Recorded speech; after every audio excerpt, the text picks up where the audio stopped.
So this is the SVG emoji I downloaded from the Emoji Maker site by hitting export and then download SVG. And then when I opened it, it opened in Adobe Illustrator because that's a vector program. And unlike the PNG I downloaded, which I will remind you of, looked like this. This PNG is a raster format, but it's a raster format that allows for there to be transparency. That's why you see dark gray here, but you don't see dark gray there. That's because there's actually no pixels in the corners. This is a shape rather than a rectangle. But it's still a raster image with limited number of pixels. Just like a JPEG. Just a PNG is a JPEG that supports transparency. But the SVG looks like this. And no matter how much I zoom in, I am never going to see pixels. Because vectors are always clean from one file and can be expressed to any size. That's why it's called a scalable vector graphic. It's scalable to any size. Size of a planet, if you want. And when you actually work with an Illustrator, which we'll be doing later in the class, you can manipulate the individual shapes just like they were pieces of paper. Like if I wanted to move one of his rosy cheeks, and I wanted to move those on top of everything else, I could do that, right?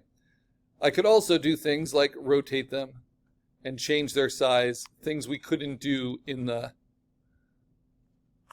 emoji website, right?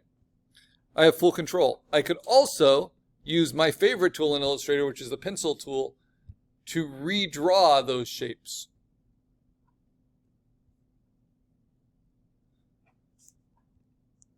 And so we're going to be kind of introduced to these vector shape skills. But we're going to do it not through Illustrator, but instead we're going to do it through Adobe Photoshop, the one we practiced for exercise 1, our line shape jumble. So you get a sense of how these work. I'm going to close Illustrator. I'm not going to save it.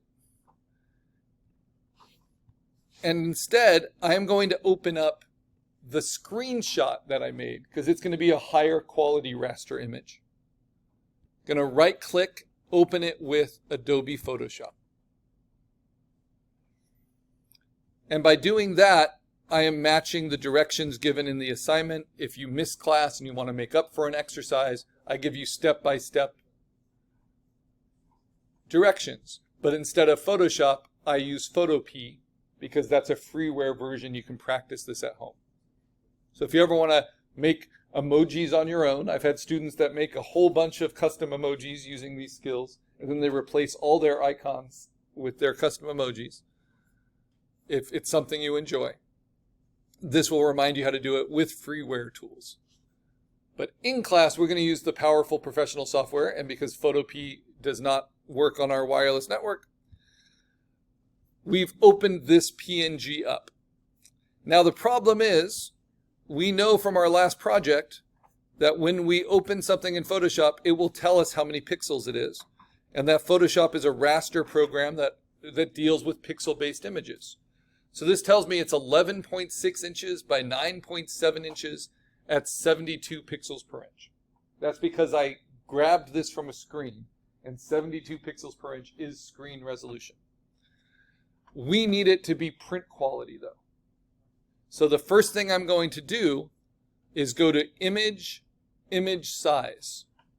So instead of opening a new file that's the right size, here we're going to change this file to be the right size. So by going to Image, Image Size, that opens up all of the image properties. It tells me how many pixels it is. It's 840 pixels by 704 pixels. It tells me how that's expressed in inches, and it shows me what the resolution is in pixels per inch. What's the minimum physical size we need for projects in this class? So I heard 10 by 8, yes. So in order to be able to map them like those ones up there, we need it to at least be 8 inches by 10 inches. So mine is wider than it is tall, so let me try putting 10 inches in here for the width. Whoops, I put 20. Let's put 10. And because there's that little padlock between the two, it's going to change the height as I change the width so it doesn't distort. So if I do it 10 inches wide, then it's 8.3 inches tall, because mine's wider than it is tall. And is that bigger than 8 by 10? Yes, it is. So that's good. Now, what if you don't have this checked? So if resample is not checked, then it will not let you change the number of pixels. And if I put 10 in here, it will change it to 10 by 8.3, but it will change the resolution. Right? So what I want to do is click resample, so that then I can say I want it to be larger than 8 by 10, but I also want it to be at our studio resolution, which is 50 pixels per inch higher than the standard minimum print resolution. So what is that? What do I type in? Same as last assignment or last exercise.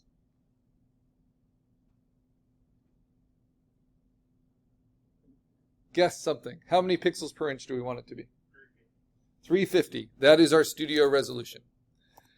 Because standard minimum print resolution is 300. If you print something at less than 300 pixels per inch, you will see the pixels. It will not look good. And we do it 50 above that, just so we can make it a little bit larger than the physical dimensions we've chosen if we want to. So now this could be a 9 by 12 and still be clean. So as long as it's larger than 8 by 10 and larger than 300 pixels per inch, you're meeting the basic requirements. And then what does that do? Well, the computer just had to make up a ton of pixels, right? So for every pixel there was, even though that was the best screen grab I could do, it made up a whole bunch of pixels, which made a clean edge, which came from a vector, now into this kind of wobbly, distorted edge. But that's fine. I'm going to do Command 0 to fit it all on screen, because this is not what we're using. This is just the plan for what we're going to build. So, how do we start building? Now that it's at the right resolution, we can see that in the bottom left-hand corner. It says 10 by 8.3 by 350 pixels per inch. Just make sure yours is larger than 8 by 10. So if you screen grabbed a square, don't make it 8 by 8 inches. Make it 10 by 10 inches. Right? Okay, next. We are going to not use these tools at all. The only tool from the top we're going to use is the Move tool, the one at the very top. And instead, we're going to use the bottom tools, which are the vector tools in Photoshop. And the only vector tool we're going to use is the Shape tool. So you'll see what looks like an oval or a circle. You open that drawer up, you'll see all the vector shapes. These are the vector shape tools. This here is a shape selection tool. It's not a shape tool. So we're not using these, we're using these. These are the vector shape tools. And then just like when you made your emoji, I want you to ask yourself, what's the biggest single shape that can help get me started? Like if I was cutting this out of paper, what would be the big shape I use behind everything else? So if I wanted the background, I'd want a square. But do emojis have backgrounds? No, they're free floating. So yeah, we're not going to do the gray shape, though that would be the biggest. So if we're doing the free floating head, what's a big shape I could use? A circle. So yeah, let's stick with that. And now I'm just going to drag and drop a circle. But notice it's an ellipse tool, so it's giving me lots of ovals. If I want to lock it into a perfect circle, I can hold down Shift. And then it will lock, right? And I don't need to get it exactly. I let go.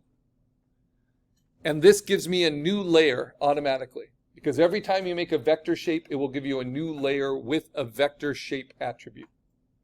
You know it has a vector shape attribute because it has that little black square in the corner. It's like a smart object. You can't erase from it like a smart object, but it's slightly different. It's what's called a shape layer. Because it's a shape layer, you have 3 different properties to it you need to be aware of. So notice, as soon as you make your first shape, you want to pay attention to this because this will be true for every shape you make next. You look at the top and you see that there's a fill. Next to that, there's a stroke. So your fill is what pixel color that shape is filled with. And what you can do with your fill is change it by double-clicking on the layer window. And you get what's called the color picker. This will help you change the fill color. And I can change it this way by finding it on here. But whenever you have a color picker, you can also, it's much, much faster, just click anywhere in Photoshop to steal that pixel color. So if I want this to be yellow, I'm just going to click on the yellow of the ear and it will match. Okay. So we change the color by double clicking here and finding, the color we want. And we can use the color picker, or we can use what's called the eyedropper tool for anything that's open in Photoshop. It doesn't work if it's not in Photoshop. Like I can't steal my desktop color. I'd have to open it in Photoshop. Then you say okay, and now you have a shape that's that fill color. And if you don't see these things, it's because you're not on the shape tool. So click on the shape tool and you'll see the fill. The next property you need to check before you make more shapes is the stroke. Stroke is an outline. So if I choose for there to be a stroke that's black, and then you can choose, you'll see that now when I click off of it, there's a really thin black line around my circle where there wasn't before. For this, to do flat graphics, we are not going to use strokes. So to save you the time of having to strip the stroke attribute from every shape you make, you want to make sure your first shape does not have a stroke. But I'm going to teach you the third thing. That would be, if you do have a stroke, the third attribute for a vector is the width of that stroke. How many pixels wide is it? Okay, so now how do we make sure we don't have a stroke? Exercise helps, a good diet. But what you want to do is you want to click on that stroke attribute at the top of the vector shape tool, and you want to click on what looks like a red slash. Think of it like a no smoking sign. The red bar at a diagonal means no. So we want none of it. We want no stroke. That way, when we make our next shape, it's going to already start with these criteria. Doesn't matter the width of the stroke because I have the stroke turned off. Okay, so let's make another shape. But it's really hard to see. I know I have a big eye in there somewhere, but it's hard to see where it is because it's covered by this, right? So you'll see these settings when you click on the tool, right? So if you click on the vector shape tool, you'll see the settings for the tool at the top. If I move to the move tool, I won't see those anymore because then I see the move tool settings.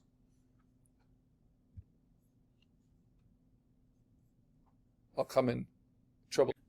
All right, so I've made one and I can increase its size a little bit. I can use the move tool, or I can just use Command T, which I usually use, just like we did for the last one, to modify it. But I can't see what my next shapes would be because this big yellow circle is in the way. So the next thing I'm going to do is I'm going to click on my background and I'm going to duplicate it. Anyone remember the duplicate shortcut?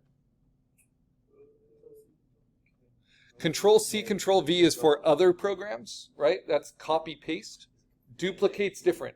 Because if I do, let's go through it. If I do Control-C and then Control-V, it will give it to me. But if I do it to my circle, watch what happens. Control-C, Control-V. You see how it didn't put it in the same place? That's because it will always center what you paste because you're putting it onto the clipboard. So to duplicate where it's always exactly in the same place, it's called duplicate, not copy-paste. It's Control-J. So we're going to get a lot of practice at that. So I want you to Control-J your background. It will make a perfect copy. Then I want you to move it to the very top. This is a technique we'll use a lot. It's called onion skinning. So you have a plan for what you want, and in order to be able to see that plan and make everything match it, you need this to be like a transparent layer on the top, like onion skin. So now we take this and we go to the opacity of that layer on the top, and we move it down to like 20%. Really little, because we don't want it to change our colors too much. We just want it to show us the things we have to build. And then, so we can not select it and mess with it anymore, we're going to hit the padlock. So we're going to lock that layer.